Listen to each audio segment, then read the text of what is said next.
Oke, siswa-siswi semuanya, semoga masih semangat walaupun belajar dari rumah.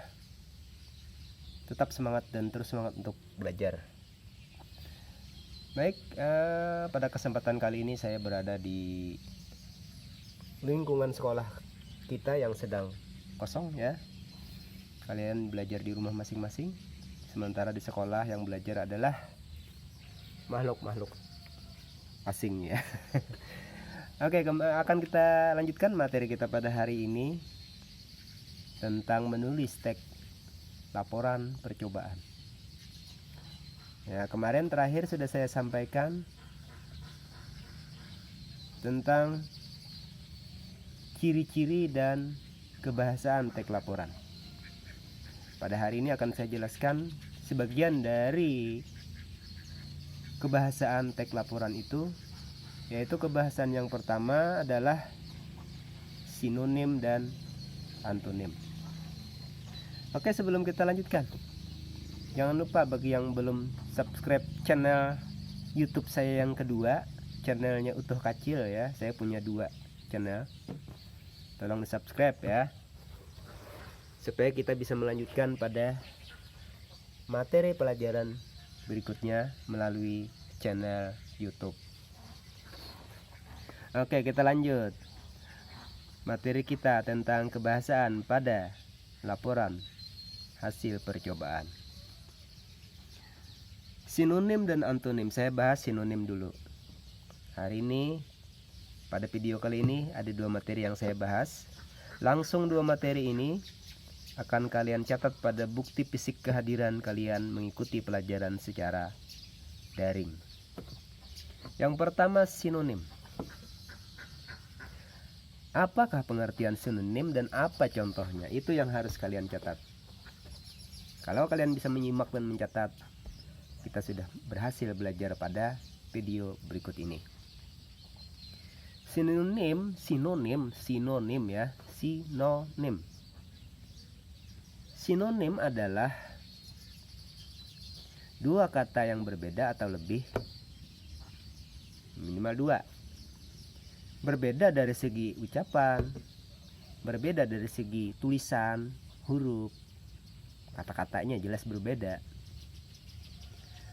Namun 2 kata yang berbeda itu mempunyai makna yang sama, arti yang sama. Hanya saja mungkin penggunaannya, pilihan dan diksi itu mungkin bisa difungsikan pada hal-hal yang berbeda, tapi maknanya sama. Sinonim ya, artinya sama.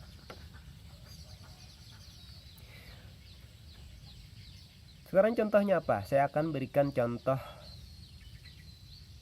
1 atau 2 saja ya. Sisanya kalian akan menuliskannya di kolom daftar hadir, di kolom bukti kehadiran. Pengertiannya diikuti dengan 5 contohnya, 5 pasang contoh. Nah, contoh sinonim. Ada kata wanita.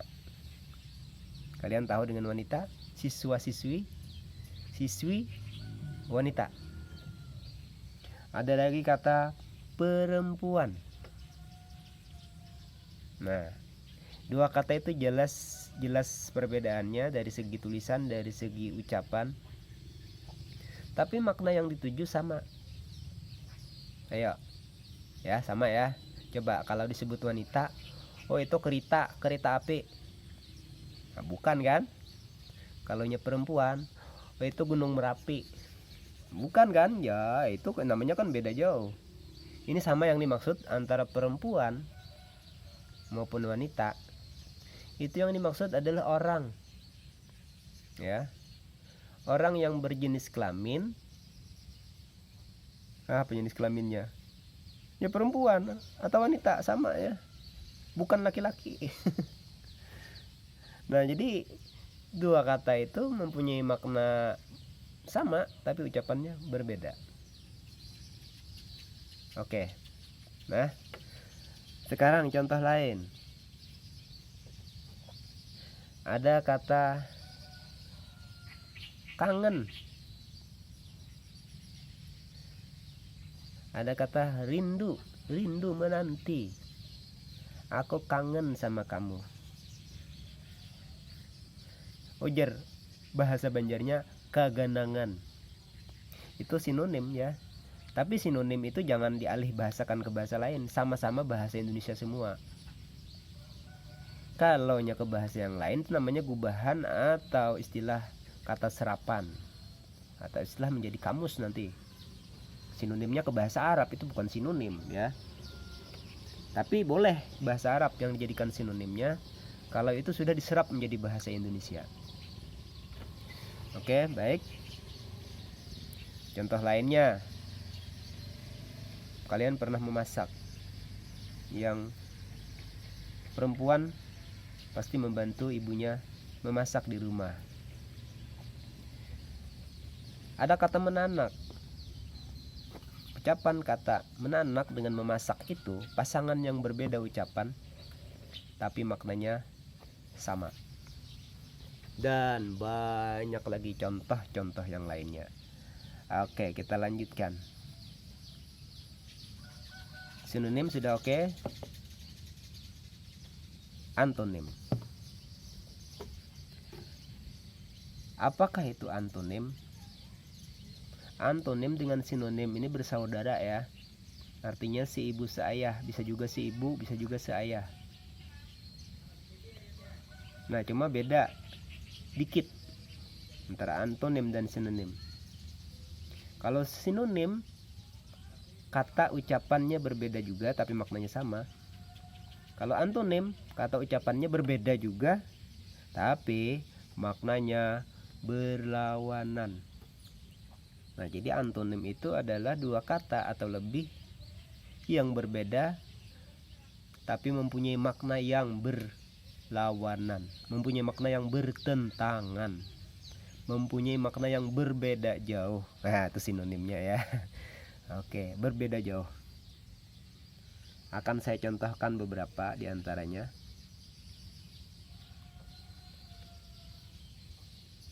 Kalian pernah melihat cewek cantik dari mata turun ke hati, karena cantik menjadi rindu di hati. Ya, cantik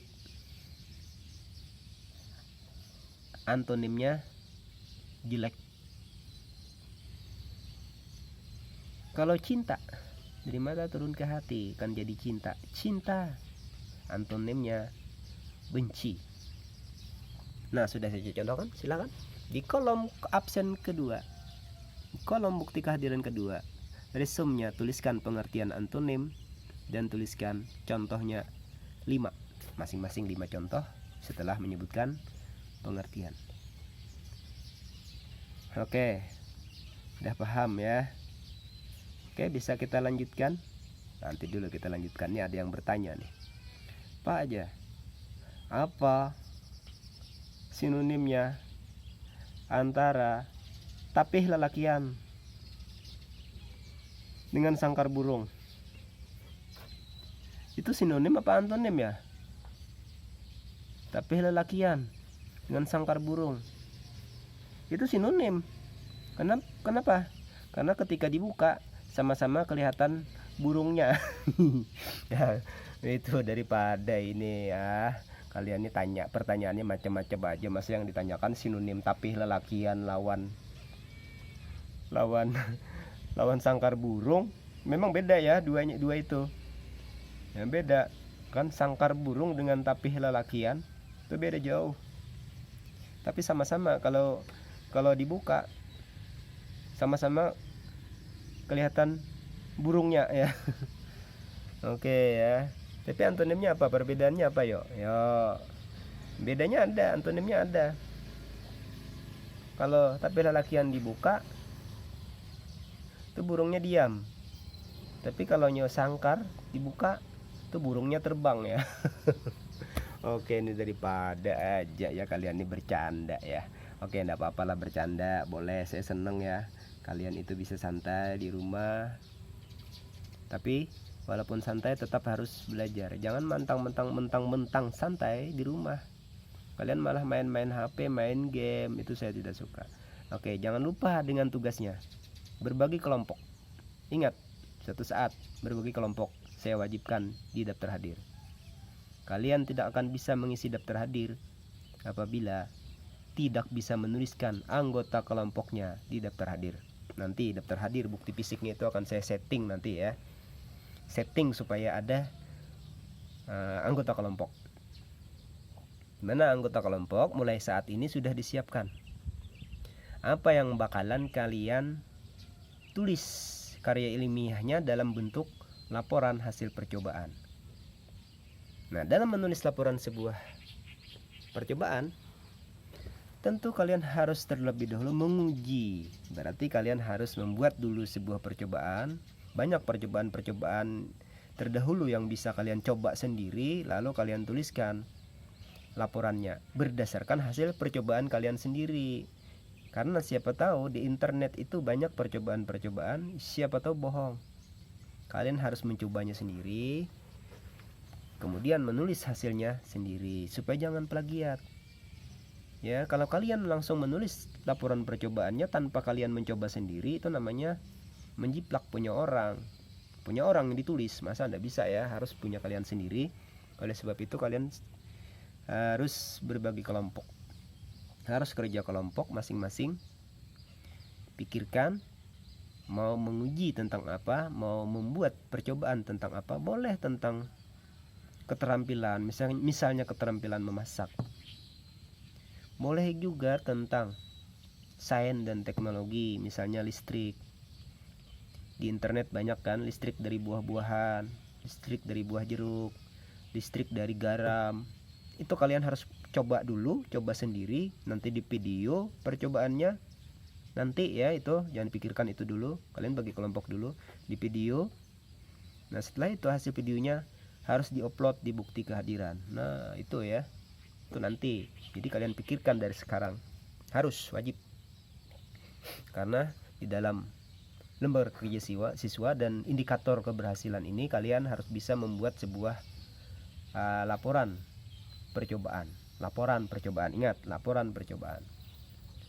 Tulisannya harus ditulis dalam bentuk sebuah tulisan. Ada laporannya, nanti ada percobaannya di video, ada naskah teks laporan percobaannya, nanti dikirim ke daftar hadir sebagai bukti fisik ya. Jadi kalian tidak akan bisa bohong ya, karena akan ada videonya, akan ada juga naskah teks laporannya yang kalian tulis secara berkelompok. Jangan khawatir, gampang saja membuatnya. Nanti akan saya teruskan bagaimana teori membuatnya, bagaimana contoh-contoh membuat naskah laporan percobaan. Nanti ada contohnya, gampang, jangan khawatir. Yang penting tugas kalian hari ini dulu pikirkan apa yang mau diuji, apa yang mau dicoba. Itu nanti yang harus kalian lapor ya, harus kalian tulis sebuah laporannya. Oke. Nanti kita lanjutkan unsur kebahasaan teks laporan percobaan. Untuk hari ini sampai di sini dulu. Ada 2 materi yang harus kalian catat, masing-masing ada 5 contoh dan pengertiannya. Kalian tuliskan di bukti kehadiran kita. Oke, terima kasih ya, sampai di sini. Sampai jumpa di video berikutnya. Jangan lupa subscribe utuh kacil jambur. Utuh halus jambur. Kalau kalian tidak subscribe, nanti tidak bisa untuk melanjutkan video berikutnya ya. Bapak tidak bisa membuat video berikutnya. Kenapa? Karena akan terbatas dalam rekamannya. Ini dari 5 menit bisa menjadi 10 menit karena subscribe-nya bertambah.